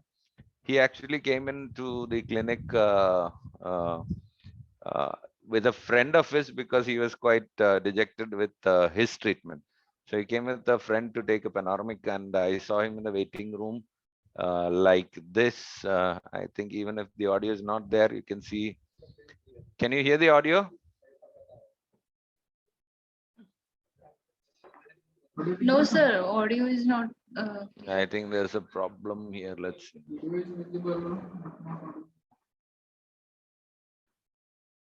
ये TN का नहीं का तुमने भी sure recording किए थे तो message कर रहा होगा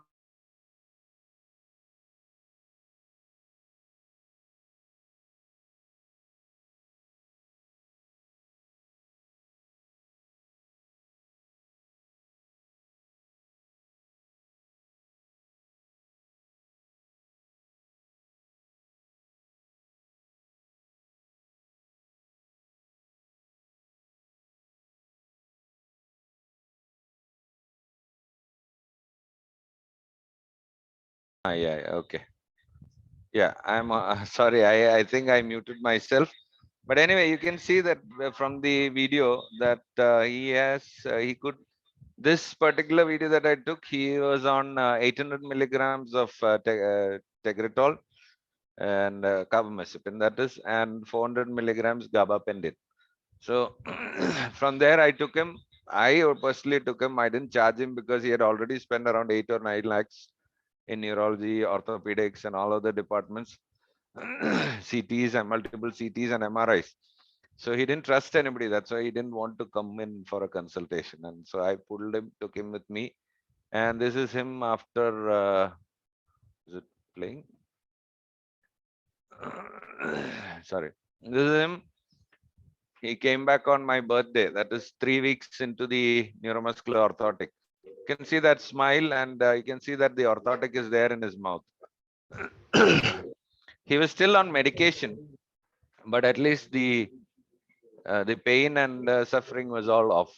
So this is we complete this, and then later on we completed the entire thing, and he's quite okay. This is postural dystonia. This patient came in from Austria. There's a video that she sent from a ski shop in Austria.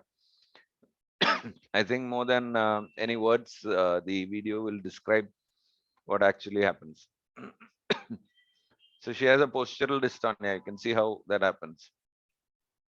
She had done a lot of treatments, including DTR and all those treatments in, I think, Thailand long before, and she's come. This is a situation. You can see her, she can't, let alone touch her feet. When she lifts her hand itself, she goes into the, she can't even touch her feet. So we did a tense, and we just did a tense, and you can see after the post tense how nicely she can. She's stable.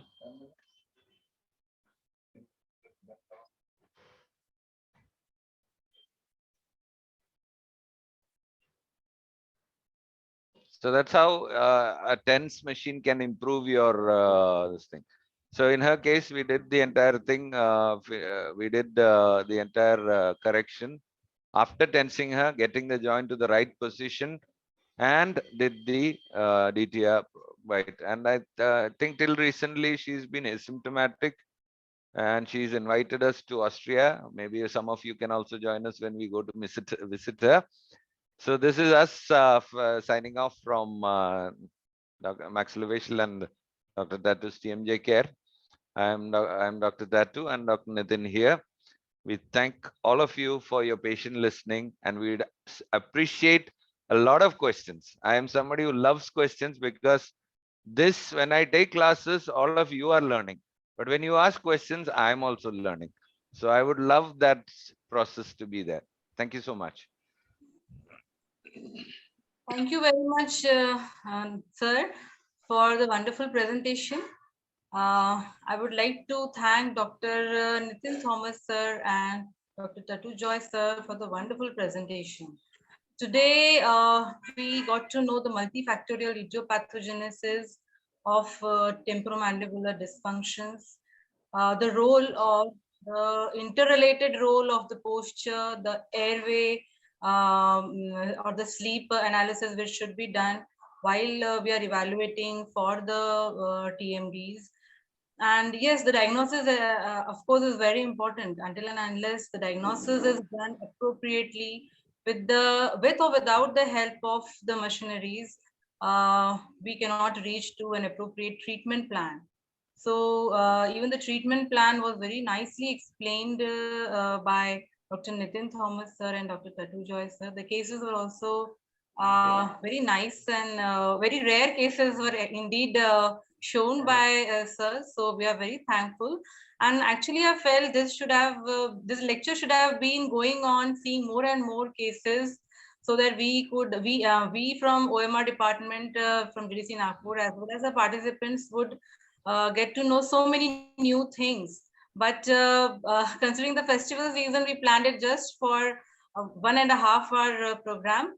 But so in near future, definitely we'll plan a day long or a 2-day program, in which more of the cases and more of the machineries in detail we could learn from you.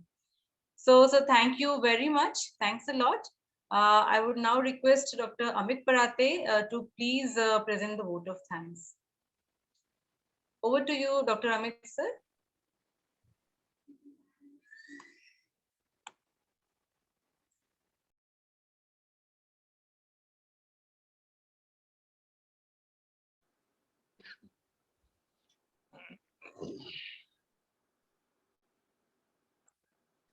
There is Dr. Saman Ishrat, who has 2 questions.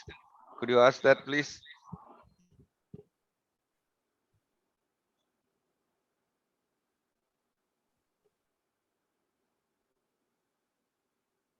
Dr. Ashita, you're muted.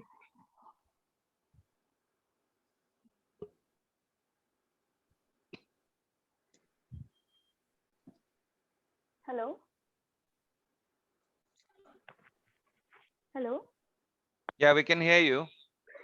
Good afternoon, sir. Thank you for this session. It is very informative. So I have two questions. One is, what is the roughly average healthy range of length that we take for lateral pterygoid plates? And the other was, I did not really understand how to figure out this displacement on the axial view. No, we've actually, that is under process that we had done that study on just the lateral pterygoids, and I think it was published in the Cranio, journal Cranio. But right now we also understand the medial pterygoid is also takes an active part in sleep disturbances. So we're doing a large study. I think the sample size is around 200, 250. And that is just going, you know how it is when we don't have PG students and when we have to do our work, it takes time. So Sure. that is just the process is still on an average. The lateral pterygoid plate is around 5 to 6 millimeters, and even the medial pterygoid plate on the axial plane. Okay, there are two planes that you can visualize it. One is the coronal plane as well as the axial plane. On the axial plane, it's around 5 to 6 millimeters, and the other one, it's around 7 to 8 millimeters. This is generally the consensus. Okay, but once our study is out, it'll come with more precise. We've incorporated a lot of angles and lines. That's why it's taking time, and we have to do all that in between the work. So that's why it's taking a bit of time. But once it comes out, it will give you very clearly what is needed. That was your first question. What was the second one? How to figure out this displacement on axial view by Axial judging plane, distance? just go down now. Go from what is your volume size there, CBCT? I have an 8 by 12. Will you be able to get even the TMJs properly? No, we get them separately. We Then image the TMJs separately. okay, maxilla you'll be able to get on 8 by 10. So you go down from the nasal section down axially, and you will get to see the pterygoid plates, both the plates. Okay, sir. Thank you, sir. If there's any other If it's question, possible to collaborate with you on this medial pterygoid study, I would love to join in if it's possible. we'll see how. I've been out of station, I told you, for a few days. Let me just get back to my team. You have our contact details. Just give us a call, Yes. couple of days, and then maybe we'll do that. Okay. Thank you. And yeah, for those who want to take it further, that is neuromuscular dentistry and this thing, I used to take courses. In fact, there is a course coming up in neuromuscular dentistry in Bangalore. That's a 4-day course, but that is conducted by ICMO. And that's a bit expensive because it's 4 days and there's a lot of training involved, and probably the fellowship process also is there. And that is for people who want to do the you are looking for certificates and all that. But if you're looking for understanding this and using this in your practice, then I have a training program which is a week long. That means you'll have to leave your practice for a week, come and sit with me. That is in both the centers. So you will be treating the patient who walks in with TMD. You'll be doing the diagnosis, you'll be doing the treatment, and then you will be following with that patient to make sure that that patient, as I told you, that patient is asymptomatic. So only because I believe neuromuscular dentistry can only grow when you are trained under somebody, because there's a lot of, as Dr. sorry, Ashita said, it's multifactorial. Yes, it is multifactorial. It is like your hourglass. It is multifactorial, so it's a lot of confusion. But then it boils down to one big area, that is a small area which is known as ATMJ. That means airway, teeth, muscle joints. Just these 4 areas. Then it again diverges again as to the many options of treating somebody. So it's like an hourglass. So you need somebody to guide you through the hourglass and how to go forward. And first and foremost, before you attend any courses or anything, you don't get to see how your patient is getting treated. So that's why I need that hands-on clinical experience for people to learn it. So once you have treated somebody, let's say you treat a patient with burning mouth syndrome, or so-called asthma or your trigeminal neuralgia, you treat it, okay? Of course, you're using our facilities, our training, everything. But once you treat it, you are confident enough to take more cases and invest more in the equipment and the systems. That I believe is the best training. That is why I've started this. That's just 1 week. I take only one person, unless it's a couple, then husband and wife together. Otherwise, one person, it's one-on-one, hands-on, learn and go. No certificate, only certificate I can give you my certificate, but I don't think it has any value anywhere. Okay. So if you're looking for the certificates, don't come for this. Go to Bangalore, December 2, 3, 4. Yeah, it collides with my IOMR presentation, so I have a problem there. But anyway, so that is where the thing is. That's about neuromuscular. So thank you, Saman, for those questions. Thank you, I sir. am hoping you will give me some more stronger stuff so that I can learn a little more. Okay. Me teach you. Thank you. Thank you. Okay. Yeah. Thank you.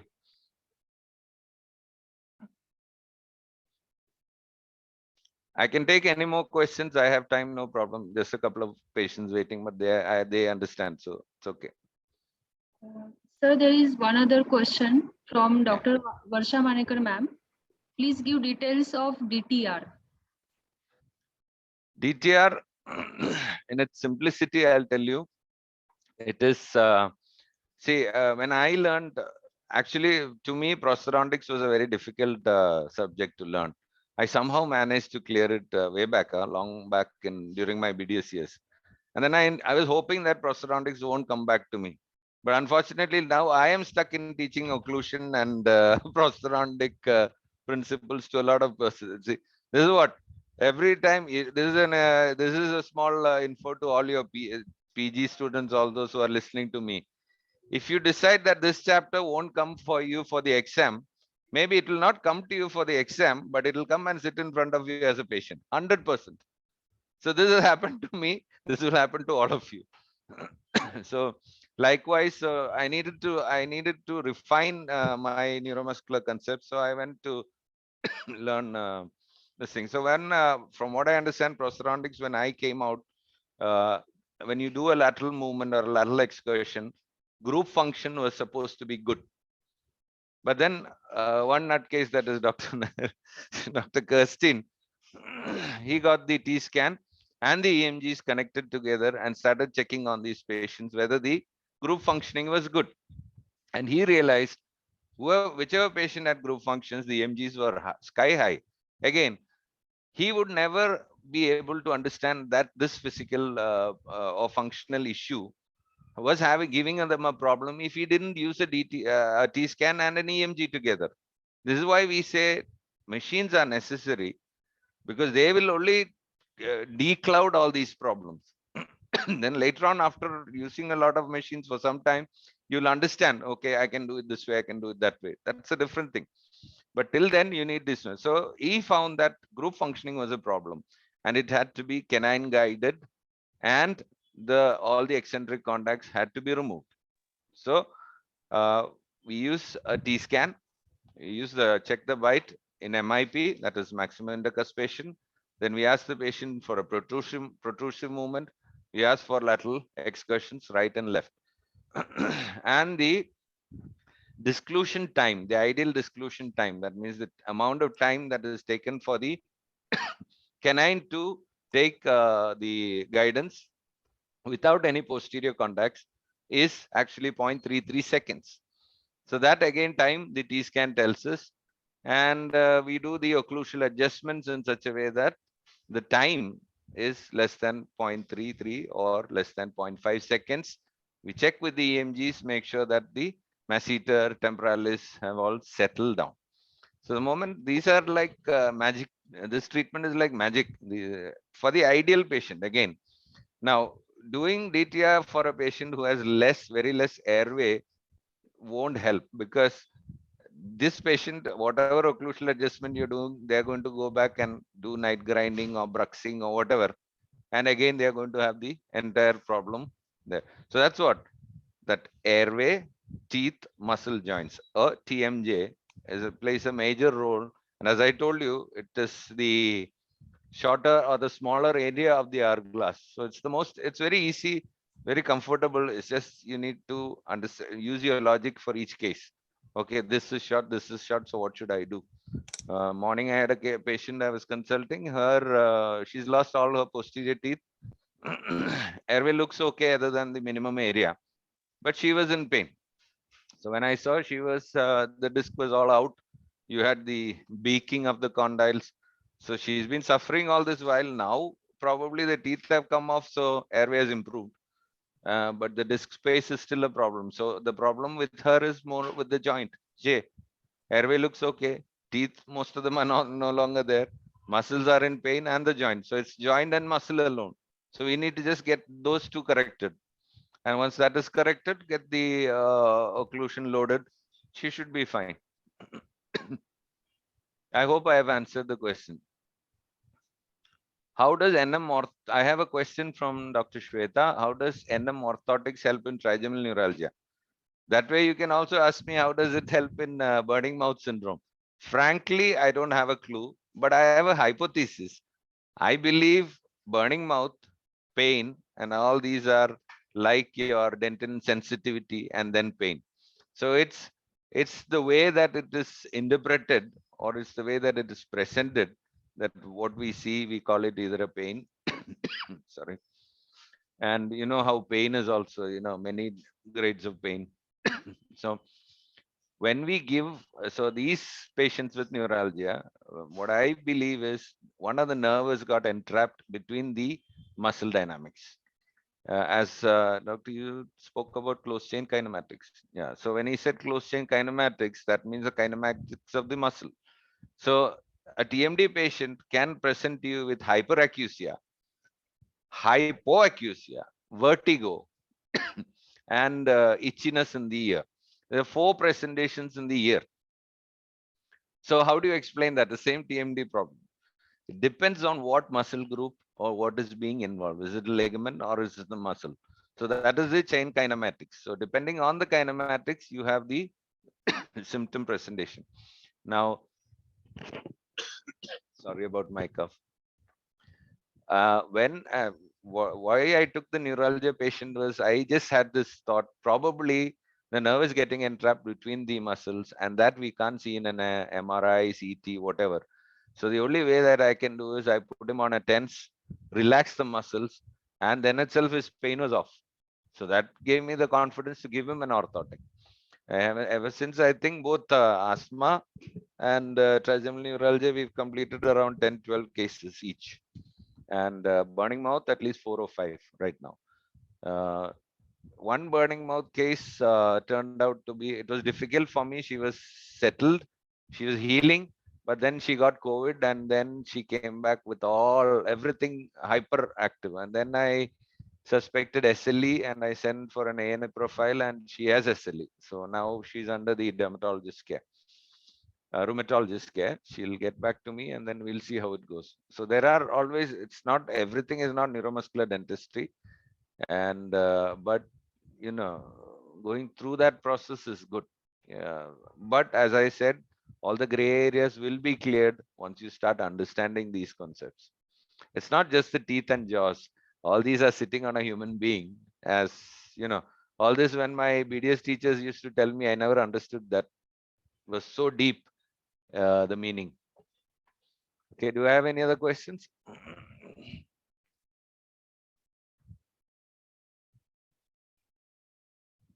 A couple of patients reported severe pain after wearing a 0-degree biter plane. So what should be? So how is the, can you unmute Dr. Abhi, please?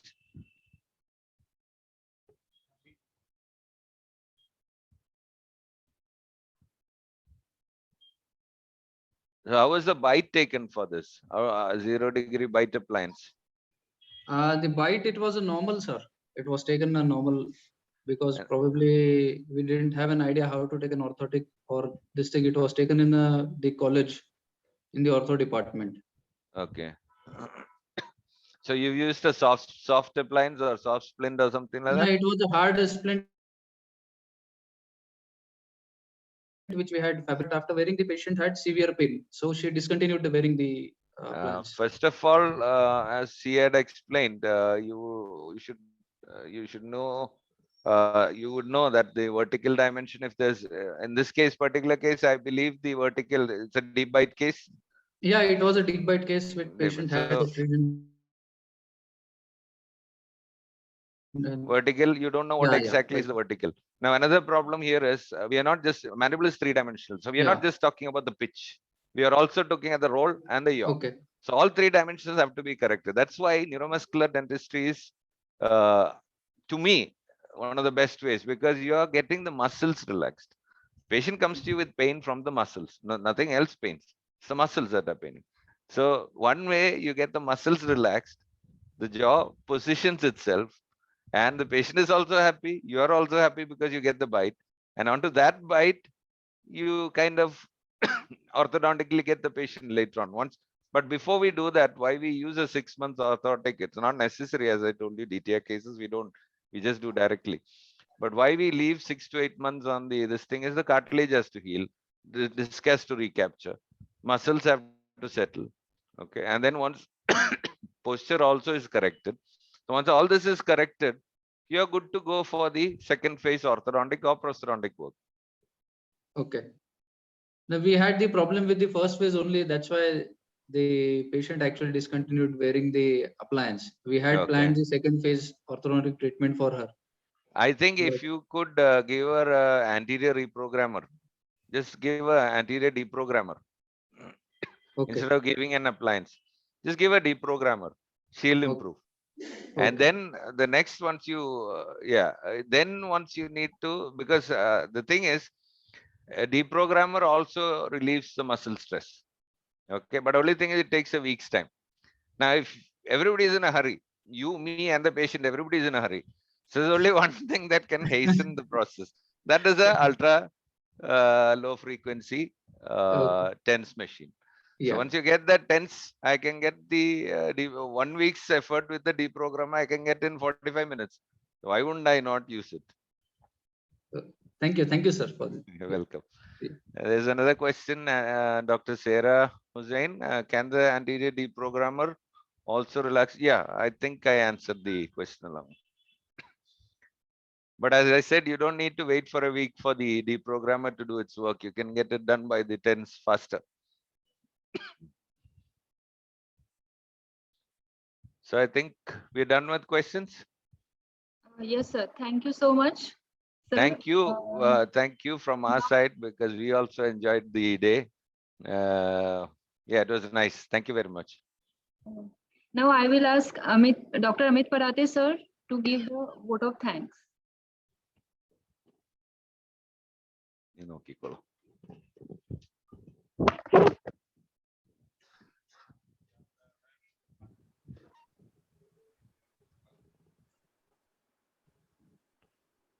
Hello.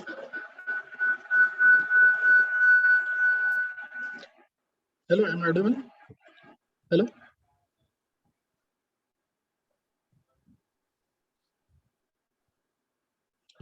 Yes, you're audible. Hello. Good afternoon, all. So, on behalf of Department of Oral Medicine and Radiology, Government Dental College and Hospital, Nagpur, it's my privilege to propose a vote of thanks on the occasion of International Radiology Day. First, I would like to thank our guest speaker, Dr. Tatujoy sir and Dr. Nitin Thomas sir, for sparing their valuable time for clearing our concept and enhancing our understanding regarding this topic. Thank you, sir, for such an enlightening lecture.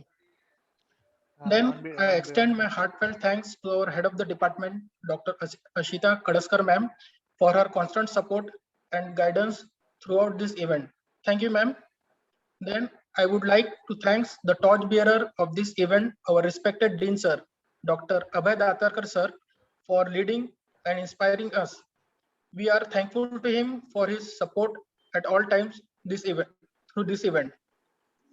Then I am very thankful to all our colleagues, PG student, non-teaching staff for making their event successful one. Thank you, everyone. Lastly, a huge thanks to Mr. Narayan and Mr. Ankit from Villa India for sponsoring the presentation platform for today's function. Thank you very much, sir. Once again, I thank all for your cordial cooperation. Thank you. Thank you very much. Thank you. Thank you once and all for the patient hearing, all the participants and the entire team and our speakers, Nitin sir and Dr. Tatu sir. Thanks a lot. Okay, thank you. You can discontinue the meeting.